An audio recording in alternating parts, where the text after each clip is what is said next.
Hello and welcome to I Can't Believe It's Not the Mouse, the podcast all about animation not made by the mouse. I'm your host, Octaviano Macias, and today I decided to go back to a couple of decades. This was the first movie I ever saw on a DVD because it was the first movie that I owned on a DVD. It was, well, technically I didn't own it, but let's just say I owned it. It was one of the earlier DreamWorks movies, and I don't know if I'd say it's an underrated classic because it's gotten a franchise. I don't know if it's the franchise it deserves, let alone I don't know if it even really should have had a franchise. But hey, they made other stuff with it. They made shows. They eventually made another movie, which I have not seen, but we're going back to the 2D animated feature Spirit, the Stallion of the Cimarron. Before we get started, I just want to say if you're listening to this on YouTube, go ahead and give it a like, subscribe to the channel, feel free to comment, and ring the bell for notifications. Also, if you're on Spotify or just any other podcast site, follow this show on those platforms. When we think of DreamWorks, we often think about their CG movies, and it's understandable. Most of their movies are CG. They started their whole legacy within the 90s. Their first film was Ants, which was a CG feature, and while they had some 2D features by the early 2000s, it was mostly going straight to CG. I mean, the last one they did that was 2D was Sinbad, I believe, and that was '03. So yeah, when we think of DreamWorks, we mostly think of CG, and that's fair. But there is that period early on where they had some 2D features, and there were beautifully animated 2D features. I think most of them are good. I think most of them have become a bit underrated in the animation world, but this one's definitely one that I think is special. I really loved it when I was growing up, and while I definitely can see its flaws as an adult, I do think that it holds up better than what some people might think. So Spirit, for those of you who are unaware, is a movie about a horse who basically is out in the wild, gets taken by these soldiers. This movie's essentially taking place.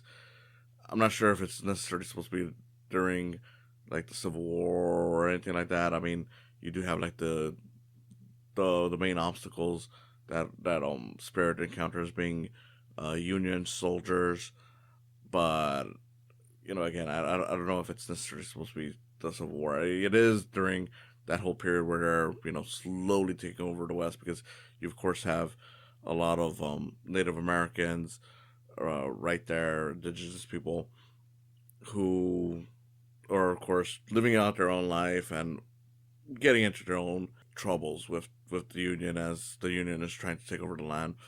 But we don't focus too much on that. It's really just, okay, here's a horse, gets taken in by the soldiers. They try to break him. They can't break him.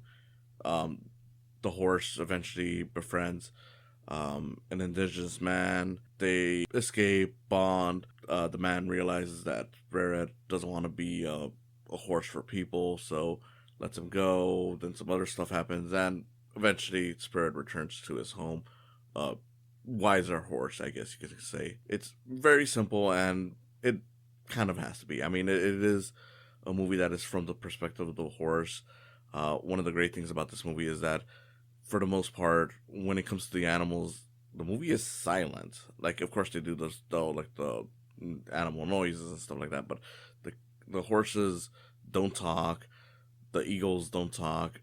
The characters are all conveying these emotions through their animation. It's only when the people are around that you hear any dialogue, and that's only through the people. And it's all just really impressive stuff from an animation standpoint. The animation, very incredible. A lot of great 2D stuff.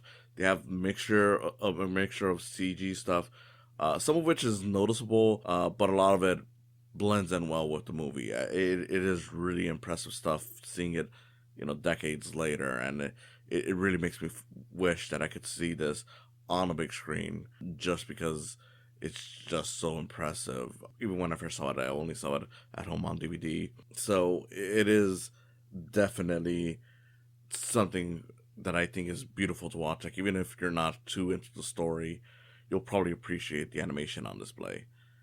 It's just, and I know this is the big thing that keeps some people from loving it, and I fully understand, even though I don't think it's as big of a problem. It's a shame that they weren't fully confident in the visuals of the story, that they decided to add in Matt Damon. Now, I don't know if Matt Damon was like the whole narrator, because Matt Damon is essentially playing Spirit, but only as a narrator, explaining what's going on.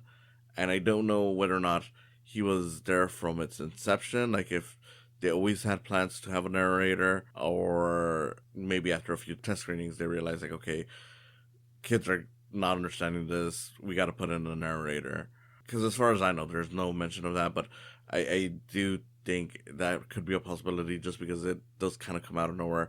And while he doesn't necessarily ruin the movie, he's just repeating what's going on. At the very least, the biggest thing I'm grateful for is that he's not, you know, saying a bunch of slang or hip terms or anything like that. Like, it's very much just like telling you, like, okay, this is what I feel, this is what is going on, blah blah blah. Very straightforward, not necessary, but at the very least, it doesn't feel like it's necessarily pandering to the lowest common denominator. It's very much just, okay, let's explain what's going on for people who might not be able to understand the visuals, to a point that there's stretches of the film where he just kind of disappears and you can just watch it with the animation. So again, doesn't really ruin the movie for me, but I get why it's an issue for a lot of people, because it does kind of distract from what's going on. And then there's the music.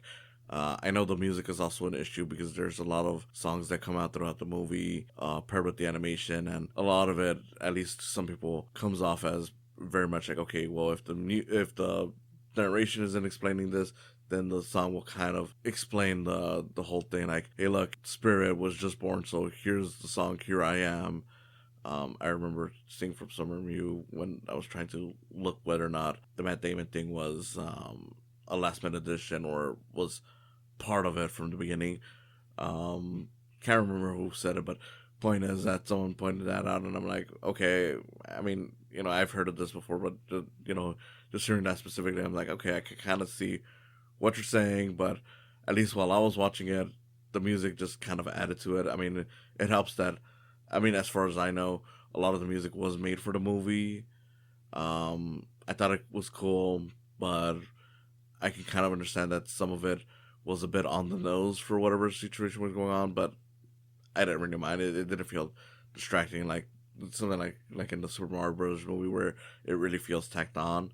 I don't know. It's a fun movie. I do think it could be better, but for what it's worth, it's definitely a visual masterpiece. Just from the perspective of, like, okay, we're telling this story mostly through the visuals of these characters, while just having the humans carry the dialogue every now and then, and it's all very simple, very effective. I don't know, it was fully engaging. I mean, I had a hard time pausing it in between breaks, because I was watching it pretty much between work and home. So um, specifically lunch. No one ever think that I'm watching it while I'm doing my work. Um, I don't know. It's definitely a fun movie.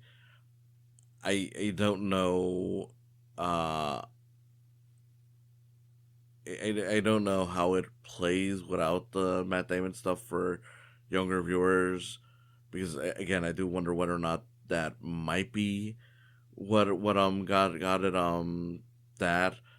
But I don't know. I feel like, even as a kid, when I watched it, I comprehended a lot of it, and it was one of the reasons why the movie was so interesting to me as a kid. Just seeing this movie that essentially told its story entirely by how the animals act, and it's not just like, oh, here's like some wisecracking stuff. I don't know. It's not DreamWorks' best, but I feel it's definitely an underrated one, and I feel like a lot of people owe it at least a watch, especially because, while I'm sure most people are willing to, if you probably got into, or at least were made aware of the show through the Netflix show that they made, and then of course the the other movie. I don't know if it's supposed to be within the same continuity. I kind of doubt it, because I feel like it's a little bit closer. Well, not really closer to modern day, but It's like in a different time period. But I don't know. I just don't know how people feel about that. But this one on its own, just very nice. It's very different from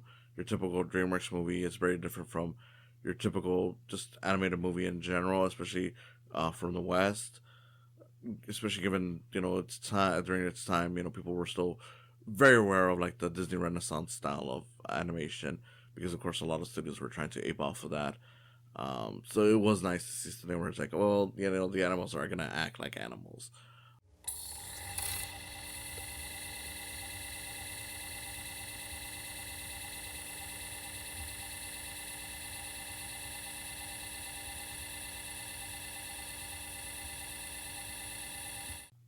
While watching it, aside from the just being entertained by it and being reminded why I even liked the movie, I also realized, man, it's kind of crazy what 2 decades ago looked like within the animation landscape. Not so much just in terms of this being 2D and also just the overall tone and everything, but also this movie's rated G.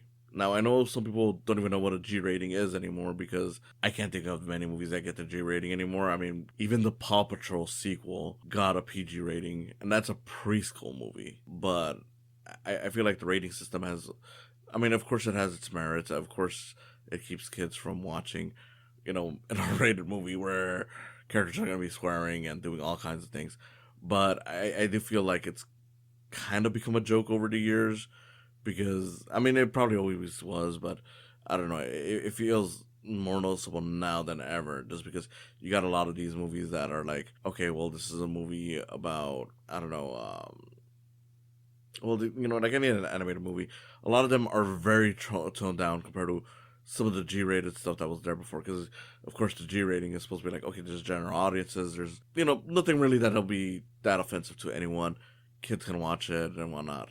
It's not like a PG movie where you're supposed to have a parent there to kind of keep the kids from going too wild or whatever. Maybe get terrified. I don't know. But you look at a lot of movies that get the PG rating now, and it's like, these are tame, and it's because there's so many restrictions on it. Like, this is a G-rated movie where there's a lot of intent to kill the horse whenever it goes too out of line.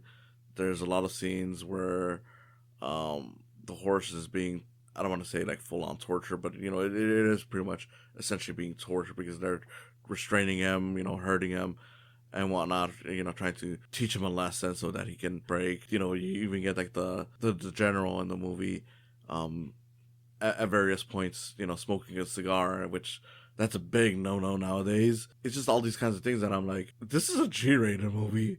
It's kind of crazy that, you know, if you put it on today, one, it would be a PG rated movie at least, and two, some of these things would have been cut from, or just to get the PG rating. The smoking would have been cut, and they probably wouldn't have shown any intent to kill the horse because it would be deemed that too much for kids. It's rare when you actually see villains get killed off in a lot of animated movies now, just because oftentimes they're like, oh, well, that's too much. We'll show them get arrested or they learned their lesson or something like that. And sometimes it's fine. I don't really think like, oh, they need to kill the villain in order for this story to work. But it is interesting to see. That's kind of where movies have gotten, where a lot of this stuff is considered taboo, even for the higher rating. Wow, this is the landscape we're in now. So it definitely felt off watching this movie, just doing all these things within that rating. I don't know, definite time capsule stuff, and it just reminds me how old I'm getting, and that 20 years ago might as well be 50 years ago, which is crazy because you got a lot of people who will swear up and down that something from 20 years ago shouldn't be considered retro or nostalgic or anything like that because it's not that far from our current times. But it's like, maybe not, but at the same time, the world 20 years ago feels a lot different than the world currently. It definitely feels different here with the rating system, but I don't know. I guess Spirit is really just that intense. I mean, like I said before, the animation is definitely nice, and it definitely highlights a lot of those struggles so well that it's like, yeah, I definitely feel Spirit's tension and everything that's going on. I don't know. Wanted to throw that in just because it definitely caught me off guard watching it again, seeing just how different it is from even a modern PG rated film. Very different movie from a lot of movies that are getting made now, DreamWorks or otherwise. But yeah, it's definitely a solid time. I mean, I guess, in summary, I would say it's definitely a movie that I would recommend to animation fans. Kids will definitely enjoy it. I feel like a lot of the adventure in there is enough for them to grab onto. I don't know if they really need the Matt Damon stuff. I think that could have been dropped, but for what it's worth, it doesn't ruin the movie. At least not for me. I feel like it's there only to explain stuff, and while it's not necessary, it at least feels like, okay, it's not there all the time. It leaves every now and then, and once it comes back, it's kind of shocking, but only because it's like, oh yeah, I forgot this is a thing that's happening in this movie.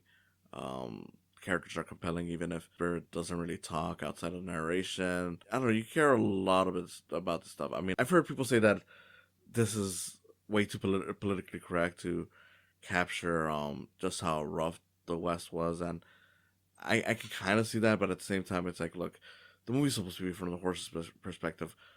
Horse is not going to understand a lot of this stuff. I don't mind if they trim it down to just basically what the horse will understand. And the horse understands that there is a difference between the indigenous people, the Native Americans, to the white man. It's not Pocahontas, if anyone's wondering. Like, it's not the kind of movie where I'm like, man, this is uncomfortable to watch, given that some of the messages are kind of racist nowadays, as well intentioned as Pocahontas might have been. I'm not gonna lie, it was kind of well intentioned. It just comes off very racist, and yeah, I'm not a fan of changing history like that. But whatever, not the point. Point being, Spirit, good movie, fun time for kids, fun times for animation enthusiasts, and I feel like even if you're not an animation enthusiast, if you're just an adult watching this, great solid time. It's a fun Western, especially because how often do you get Westerns from the perspective of the horse? And I like the fact that as a Western about a horse, they don't try to make it like, okay, let's just make it a Western, but the horse is not the lead. Like, no, it actually makes you feel and understand what a horse could feel like in the perspective of this time period. It is very much a horse story, is what I'm trying to say. Like, it's not just like, okay, we just have a human character, but we turn them into a horse. Like something like what do you call it? Home on the Range, where you could replace the main characters with humans, and it probably wouldn't play that much differently, other than they wouldn't get kidnapped by a cow wrangler or whatever. Spirit, solid time, beautiful movie, well worth to watch. Again, if you're a fan of animation, you'll love it. If you're a kid, you'll probably enjoy it. I think you will. I enjoyed it as a kid. And if you're an adult who isn't a fan of animation, but still want to watch a good Western, I think this is definitely a fun one to watch, just to get that perspective of like, hey, what might a horse have felt like doing all this Western shit? I say that so bad. But yeah, it's definitely a fun time. Give it a watch. It's available on YouTube for free, as far as I know, free with ads. I believe it might also be on Netflix. I could be wrong, just because I would imagine that they would have it paired up with the show, unless they want to keep it really distant, just to avoid acknowledging how different that is from the show and the recent movie. It's probably also there. I don't know. This movie is not hard to come by. It's just that it's not being searched upon that much. Definitely an underrated movie. It deserves to be seen, and honestly, just a fun time. So, with that said, I'd like to thank you for coming in today and watching this. This has been Octaviano Macias, and I hope to see you again next time.